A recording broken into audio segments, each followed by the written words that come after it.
Hello, I'm Severin Suzuki, speaking for ECHO, the Environmental Children's Organization.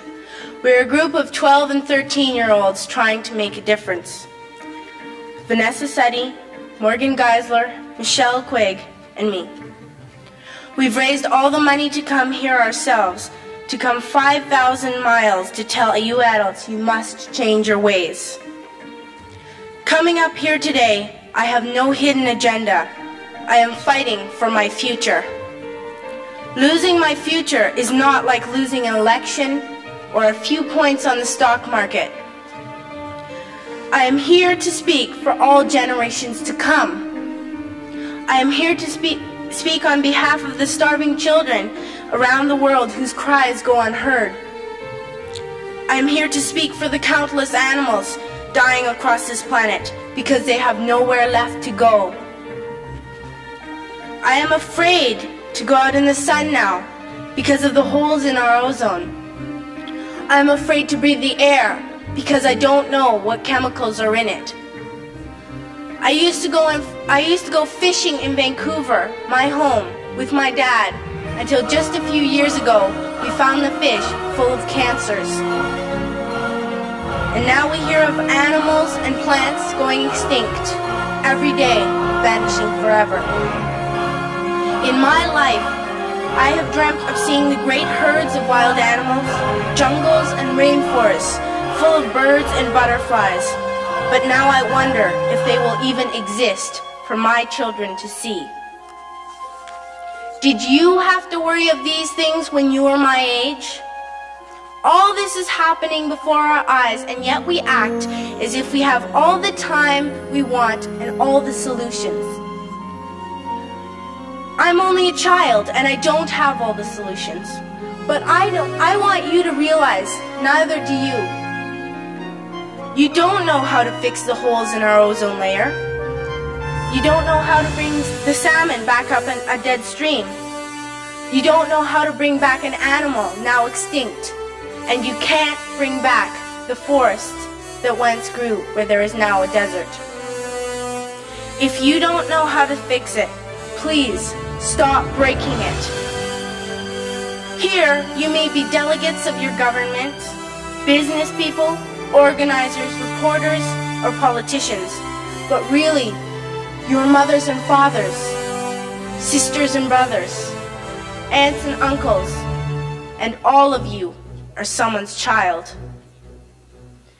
I'm only a child, yet I know we are all part of a family. 5 billion strong, in fact 30 million species strong, and borders and governments will never change that.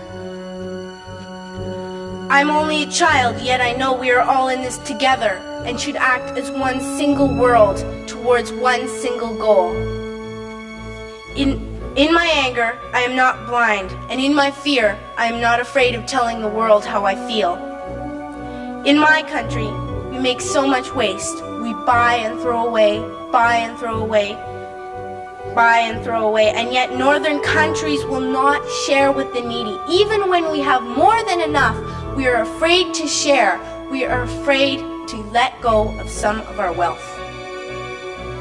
In Canada, we live the privileged life, with plenty of food, water, and shelter. We have watches, bicycles, computers, and television sets. The list could go on for 2 days. 2 days ago here in Brazil, we were shocked when we spent time with some children living on the streets. This is what one child told us. I wish I was rich. And if I were, I would give all the street children food, clothes, medicines, shelter, and love and affection. If a child on the streets who has nothing is willing to share, why are we who have everything still so greedy? I can't stop thinking that these are children my own age, that it makes a tremendous difference where you are born. That I could be one of those children living in the favelas of Rio.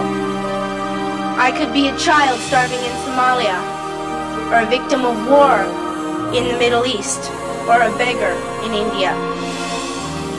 I am only a child, yet I know if all the money spent on war was spent on finding environmental answers, ending poverty, and finding treaties, what a wonderful place this earth would be.